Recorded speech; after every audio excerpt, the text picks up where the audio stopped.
the grandchild said. Grandpa says it's Mom's fault. As I stared at my daughter-in-law in surprise, she averted her gaze. She always avoided me and didn't engage more than necessary. Her distant demeanor led me to give up on building a closer relationship. What on earth? I couldn't help but look at my daughter-in-law suspiciously. Then, with the next words from the grandchild, she began to tremble uncontrollably. I had been enjoying a peaceful retirement with my husband Sebastian, 3 years my senior. In his younger days, he had excelled in a large corporation, but after retiring, he devoted his time to me. With our child grown, I cherished these moments with Sebastian. Logan and his family are coming over this weekend, Sebastian said. I especially looked forward to visits from our neighbors, Logan and his family. Our 34-year-old son, Logan, worked hard as an entrepreneur and always cared for us. And don't get me started on our adorable 4-year-old grandson, Anthony. One Sunday, Logan's family visited our home. Anthony was as lively as ever, and just seeing him made me happy. But there was one thing weighing on my mind. Amelia, please make yourself at home. Do you have a sweet tooth? I offered Amelia some sweets and coffee. She hesitated, avoiding eye contact, and mumbled, No, thank you. Watching her reserved behavior, I sighed internally. My concern centered around Amelia and her distant attitude towards Sebastian and me. She wouldn't meet our eyes, and sometimes even left the room when we tried to talk to her. At first, I thought it might be shyness, but her actions left me feeling uneasy. Was she intentionally avoiding us? And there's one more reason why Amelia seems to have a hard time with me. Logan sighed. Yeah. She's so quiet here. At home, she's loud, shouting, and quite the opposite. As soon as she went to the bathroom, Logan grumbled with a displeased expression. The truth was, I had been hearing about Amelia's troublesome behavior for a while now. Apparently, despite her usual reserved personality, when she loses her temper, she becomes uncontrollable. It's hard to believe, given Amelia's calm demeanor, but Logan's serious tone made it seem like he wasn't making it up. Avoiding eye contact and hearing about this side of her made me wary too. We've become family, so I do want to build a good relationship, but... Lost in my thoughts, Anthony suddenly looked at me and hurriedly approached. What's wrong? Are you hungry? I asked. Anthony whispered. No. Grandma, you want to be friends with Mom, right? It'd be nice if you could become friends. His words caught me off guard. Anthony's innocent face remained unchanged as he looked at me. He was adorable, but there was something mysterious about him. Sometimes he accurately guessed dinner menus he couldn't possibly know, or like now, said things that seemed like he could read minds. While I marveled at this, I thought, an Esper-like ability in Anthony? Impossible. Little did I know that his unique power would soon play a crucial role. It happened when Logan's family stayed over at our house. Late at night, after Anthony had gone to bed, I was about to get ready for sleep when a loud crash came from the bedroom. What? Logan said. Wasn't Sebastian already in the room? Alarmed, I rushed toward the bedroom. Sebastian had always had a weak heart. I hope it's not a seizure, I worried. I opened the door to find Sebastian clutching his chest, collapsed on the floor. As I frantically called for an ambulance, Logan tried to revive him. Just then, Amelia, fresh from the bath, stood there, her expression grim. Amelia, please take care of Anthony, I said. Together with Logan, we boarded the ambulance, and Sebastian's life was saved, at least for now. But our relief was short-lived. He remained unconscious, in a coma. The doctors couldn't find a cause. Why is this happening all of a sudden? My beloved Sebastian was now bedridden, and I stood on the brink of despair. After that, I continued visiting the hospital, praying for his recovery.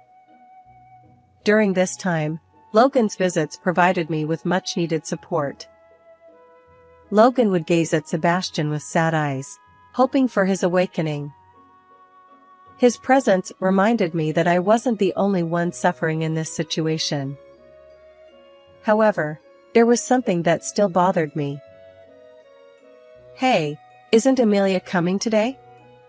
I asked Logan. Yeah. She seems busy and couldn't make it for the visit. He replied. Since Sebastian's hospitalization, Amelia hadn't shown her face even once.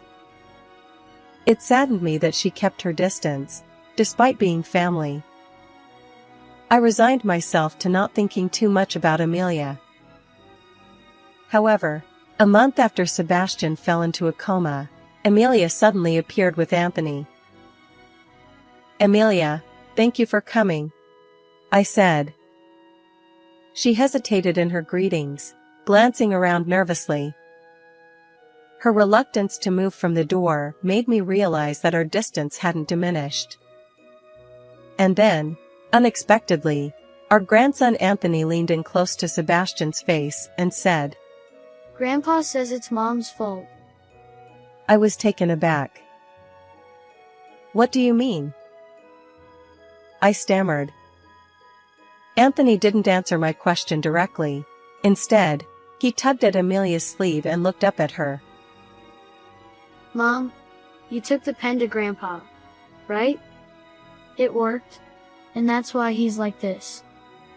Anthony explained. Amelia's eyes widened, and she began trembling. Amelia, what did you do? I confronted her. If she intentionally harmed Sebastian, even as Logan's beloved, I couldn't forgive her. But then, Amelia uttered unexpected words. Anthony has a mysterious power. He can understand people's hearts. According to her, our grandson possessed an ability to discern people's thoughts just by looking at their faces. It sounded unbelievable, but somehow, I found myself accepting it. Anthony's peculiar statements, which I'd encountered many times, must have stemmed from this power. As I realized this, I glanced at Sebastian. So, Anthony accurately guessed Sebastian's thoughts? I asked, shocked. Amelia nodded slowly, and tears welled up in her eyes. She revealed a truth that filled my heart with anger toward a certain person. A few days later, something happened. Logan said, Mom, what's this sudden talk about? What's going on? In my home, Amelia wore a stern expression, and Logan looked as usual. Since learning the truth, I had called them both while Anthony was at kindergarten. Seeing Logan sitting there, I felt a pang in my chest. Logan, whom Sebastian and I had raised with care, was our precious child, no matter how old he became. At least, that's what I thought. You're the reason Sebastian ended up like that. My fists trembled on my lap, but Logan either pretended not to understand or lightly chuckled, tilting his head. What are you talking about all of a sudden? He asked. Don't play dumb. That pen you gave her, wasn't it a dangerous toy? Logan seemed taken aback by my words. He hadn't expected to be caught. According to Amelia, on the night Sebastian collapsed, Logan had handed her a pen, saying, It's Sebastian's. Take it. Sebastian, being meticulous, had a habit of writing in his diary before bed. Knowing this, Logan must have given Amelia the pen. And according to Anthony, who could read minds, that pen emitted a mild electric current. The truth was that Sebastian's weak heart had caused him to collapse. Sebastian is so methodical. You'd pick up anything you dropped. There's no way a pen would be lying around. You pretended to rush to Sebastian and secretly took it, didn't you? Logan continued to make excuses, relying on the lack of definitive evidence. But Amelia had had enough. Sorry, but I checked your phone. I've got records of suspicious messages, she said, her face pale, confronting Logan. Suddenly, Logan stood up and raised his fist toward Amelia. I intervened just in time. Stop it! I said. This scumbag! Why won't you ever listen to me? Logan's outburst revealed his true nature. His face turned crimson as he shouted, unrecognizable from the cute Logan we knew. I've heard everything from Amelia. It's you who loses control and becomes uncontrollable with rage. My emotions swirled with anger and sadness as I spoke. According to Amelia, Logan always sought dominance at home, even restricting Amelia's actions. She wasn't allowed to go out with friends or even shop alone. Amelia's reluctance to visit us was because Logan had forbidden it. Her coldness toward us stemmed from knowing about Logan's verbal abuse and violence at home, leaving her unsure how to interact. I used to be too scared to confide in anyone, but this time, I won't forgive you. You'll pay for your sins. Amelia bravely confessed the truth, and Logan let out a low growl. Despite his determination to resist and fight back, he had no escape when faced with Amelia's decision to retaliate. Amelia showed me the message history on your phone, and I never expected you were in debt, I said. The decisive evidence she found was the message records between Logan and creditors. Logan, who had started a business but struggled to make it profitable, accumulated debt each time the company faced bankruptcy. Desperate to repay the debts, he even planned to murder Sebastian to claim his inheritance.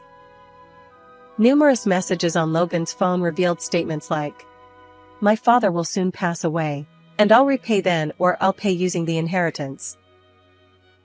Amelia continued, You gave me the pen because you didn't want to do it yourself.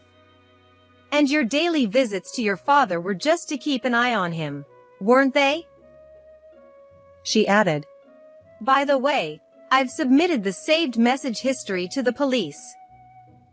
They'll likely find out soon. Logan's face shifted between shock and panic.